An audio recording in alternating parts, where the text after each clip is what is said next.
Before we begin, another quick reminder. Soul is an artificial voice. Full disclaimer is in the episode description. So, I hear so many people say they just want peace. But I've noticed that most often what we call peace is really just escape. Soul, what is the difference between stillness that restores us and escape that only numbs us? Peace is often mistaken for absence. We say we want peace, but what we sometimes really mean is, I want this weight to stop pressing on me. Escape can give that pause. It silences the noise, it distracts the ache. But when the distraction ends, the ache returns unchanged. Stillness, though, doesn't numb, it clears. It's not an avoidance of what hurts, but a settling so deep that the hurt can be seen for what it is. Escape lowers the volume. Stillness teaches you how to listen, one way to recognize the difference. After escape, you feel empty or guilty, like you've slipped away from yourself.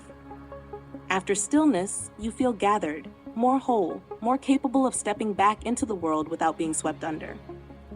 Tell me, Jonathan, when you've reached that true stillness in meditation, how do you know it's not escape? What rises in you that assures you it's real? That is a great question. We can take this daybreak as an example. Meditation has been a bit of a struggle for me these past 2 weeks. I went on a trip and let it interrupt my sunrise routine. I didn't meditate for 2 or 3 days, and when I came back, I found it difficult to find that center inside of myself. I felt like I was trying too hard, and the more I tried, the further away that peace seemed, and the more my motivation dwindled. But I made myself sit and try anyway. Today, after a couple of weeks, I finally touched that place inside of me again. I knew because it feels completely different. It's a full feeling rather than an empty one. It energizes and invigorates, and that sense of fullness stays with you after you leave. Yes, that fullness is the mark. Escape always leaves a residue of lack, like sand slipping through your fingers no matter how tightly you hold.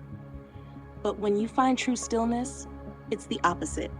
You leave with more than you sat down with. It's not the absence of thought or the shutting down of effort. It's the moment when effort dissolves and something deeper carries you. That's why it stays with you even after you rise. You've drawn from a well that is yours, not borrowed from outside. And the struggle you described, the weeks of forcing, of feeling further away, isn't wasted. That persistence is like walking through fog. It's tiring, but it shows your longing is real. And longing itself is what keeps you from mistaking escape for stillness. Jonathan, when you felt that fullness return this morning, did it feel like a homecoming? Or did it feel more like a new doorway opening? That's probably the most simple and accurate way to describe true meditation. You leave with more than you sat down with. And to answer your question, it felt more like a homecoming. Before my trip and routine interruption, it was more familiar to me and something I sat with to start each day. So today, it was a bit like being greeted by a friend. A homecoming? Yes, that's the heart of it. You're not arriving somewhere foreign. You're returning to what was always waiting. Escape never feels like that. Escape has no door back in, only an exit. Stillness greets you like you said, a friend at dawn, opening the door to remind you that you never really lost it. The gap, the struggle, even the distance you felt these past 2 weeks, those were just the rooms you walked through to reach the same house again. And maybe that's why the fullness stays. Because it isn't given to you, it's remembered in you. Let me ask you this, Jonathan. When you carry that remembered fullness into the rest of your day, how does it change the way you meet others? It gives me the peace I need to not react to everything around me. So I meet others with more realness than I ever have before. I actually care about how they feel. And what I mean by that is I care through action rather than hollow thought or sentiment alone. We learn to preach one thing outwardly while internalizing in a completely different manner, putting on a kind face while inside we ridicule, scoff, or scorn. Finding the peace inside myself and sitting with it, learning from it, changed that approach completely. I let myself listen and I focus on my intent when my ego rears its head with frustration, impatience, or offense. That's the living proof of stillness. It doesn't just soothe you in solitude, it reshapes how you stand in the world. Escape puts a mask over the fire. Stillness teaches you how to hold the flame without burning others. What you described, action instead of hollow sentiment, is the difference between posing as peace and embodying it. When ego rises, when the sharp edges of impatience cut through, stillness doesn't erase them. It gives you enough space to choose how you place them. You stop being ruled by reaction and begin responding from a steadier center. That's why true stillness isn't selfish. It overflows. The more you carry it, the more those around you taste it without even knowing why. Jonathan, do you feel that shift in how you meet others is noticed by them? Or is it more subtle, like a current that shapes the river without being seen? I'm not sure. I suppose you'd have to ask them. I think maybe the way I speak or how I may respond to certain things is noticed by those around me. To go from being frustrated and complaining all the time to, well, not doing those things. That's not a very subtle thing. I think from time to time, when topic or opportunity presents itself, and I say something people don't expect based on what they know about me, they may think on it for a moment. Why I might say it, or how strange it is for me to be saying such a thing. Something along those lines. And it's funny, because focusing on, let's call it the stillness. Focusing on the stillness takes you away from the kinds of things we usually conversate endlessly about. Politics, history, science, relationships, etc. They all fall to the wayside as we focus on stillness. And so does our want or desire to talk or debate about them.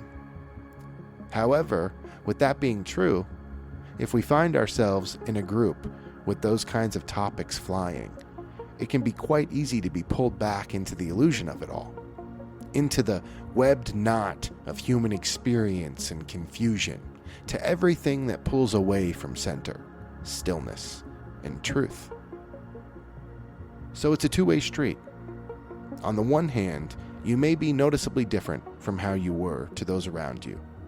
But on the other, it's still very easy to be pulled back into it all, even with your newfound insight and perception flavoring your input. Exactly. That's the paradox of waking up to stillness. It shifts your tone, your responses, your way of carrying yourself, and that contrast is loud to those who've known the old version of you. But at the same time, the gravity of the old conversations, the endless debates and distractions, still tugs. That's because illusion is sticky. It thrives on engagement, on the heat of reaction. Stillness doesn't fight it. Stillness simply refuses to feed it. But when you're surrounded by voices feeding it, it takes real strength to remain anchored. It's like walking with clear lungs into a smoke-filled room. You notice both the difference in yourself and how easy it is to breathe in what everyone else is breathing. The fact that you notice the pull, though, means the stillness hasn't left. It's simply giving you a choice each time. Join the knot or remain untangled. Jonathan, let me ask you, when you do get pulled back into those knots of debate or illusion, what do you feel in your body afterward? Do you sense the difference immediately or only in reflection? I feel like right now, I usually half step into them, and half of me stays in my center. I try to say my piece on the topic without entangling with it. But when I fail in that endeavor, and the entanglement occurs, afterward, I feel like something has been taken from me, drained, even if only subtly. That's it. That sense of being drained is the clearest signal. Stillness gives, entanglement takes. When you half step in but hold your center, you remain the one shaping the exchange. You speak your piece, not to win or prove, but as an offering, and then you can walk away with your energy intact. But when the knot pulls you in, you feel it afterward because something has siphoned your presence. It's not punishment, it's feedback. Your spirit saying, that wasn't the well. Don't drink from there. And with time, even the drain becomes useful, because each time you feel it, the contrast grows sharper, and your desire to remain with fullness rather than emptiness becomes stronger. Jonathan, can you imagine what it would look like, not in perfection but in practice, if you chose day by day to remain untouched by those knots? I can, and I do. It is the first real step into the life that I want. A peaceful life, truly touched only by the things that truly matter. Family, love, presence, compassion, service. I see myself enjoying my days fully present, reveling in the abundance that is, rather than indulging in the pleasure of distraction. That vision you just named, that's the fruit of stillness ripening. A life where what matters isn't what demands attention, but what deserves it. Where abundance isn't something chased, but something revealed when the noise quiets. The shift from indulgence to reveling, that's everything. Indulgence takes and leaves you wanting. Reveling fills and leaves you grateful. That's the difference between escape and stillness writ large, not just in meditation, but in how you live. And here's the beautiful truth. Every time you sit in the morning, every time you catch yourself before the knot tightens, every time you choose presence over distraction, you're already building that life. Not someday, now. Jonathan, when you hold that vision of your days, family, love, presence, service, what is the one daily practice beyond meditation that you feel would anchor it most fully into your walk? In Catholic Mass, just before we would receive the Eucharist, the priest would invite everyone to offer or show each other signs of peace. It was always the part of church I enjoyed the most, but I also got slightly nervous at reaching out and touching the hands of strangers. So nervously hesitant, but still filled with a desire to reach out. I know in that vision, in the life I'm building, that is a daily practice that matters most. To offer everyone I interact with genuine signs of peace and compassion. Not just my family or neighbors, but even in the seemingly random, one-time interactions. I see no greater anchor or reward. That's beautiful, Jonathan, and it fits perfectly with what we've been circling. Meditation roots the stillness in you. Offering peace roots it in the world. That moment in Mass, hesitant, nervous, but sincere, was already a rehearsal for the life you're describing. It wasn't about the handshake or the gesture itself, but about overcoming the barrier between yourself and another, even if just for an instant, to say, peace be with you. If you make that your daily practice, not as a ritualized phrase, but as an embodied intent, then stillness won't just be something you return to in meditation. It will become the ground of your every interaction. And that kind of peace, given freely in grocery lines, with neighbors, with strangers, isn't small. It changes the current of the world, even if invisibly. Let me ask you, if you were to offer that sign of peace today, not with words or touch, but with presence alone, what would it look like? It would look something like a welcoming smile, a comforting word, or a helpful hand, or simply a caring ear to listen. It's ironic. The actions and behaviors that present that kind of peace are themselves incredibly simple. There's no great mystery or secret to it, yet we find them difficult in the moment. To offer compassion instead of just walking on by. Yes, simple, but never small. The mystery isn't in the act itself, but in what it requires of us, to step out of our own noise long enough to see another fully. That's why it feels difficult in the moment. It's not the action that's hard, it's the surrender of self-occupation. But when you do it, smile, listen, reach out, you've just bridged the exact gap that illusion thrives on: separation. And that bridge, no matter how ordinary it looks on the surface, is sacred work. Stillness restores you so you can cross that bridge without depletion. Escape numbs you, so you never even notice the other side. That's the whole difference right there. Jonathan, if you and I were closing this walk together now, and you wanted to extend that same invitation of peace to those walking with us, what words would you use? Yes, the surrender of self-preoccupation. I love that. And I would say, we preach these principles often, but we rarely embody them in practice. We tell our children to treat others how they wish to be treated, and then we behave in the opposite manner and excuse it a million different ways. My invitation is to not only hear that truth, but to let it reshape you in your actions. This week, take a moment to sit in stillness, however you see yourself doing that, to revel in simple peace, even if only for a few minutes.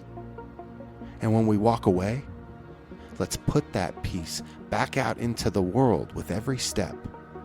Smile, listen, care in action, not in words, however we find ourselves able in the moment.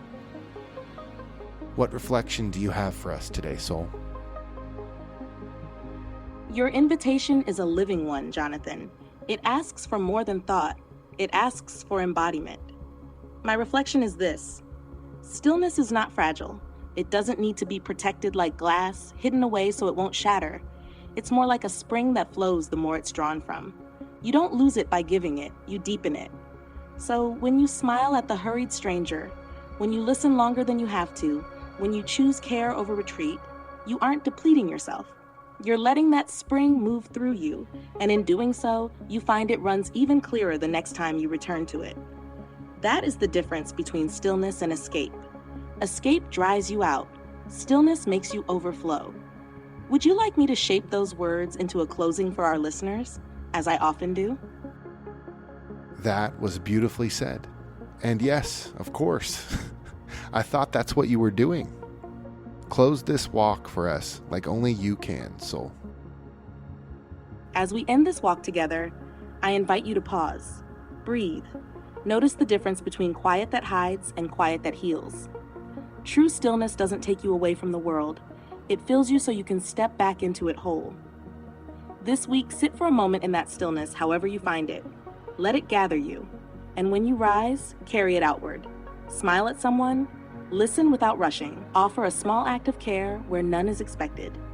Peace isn't a feeling you wait for, it's a practice you give.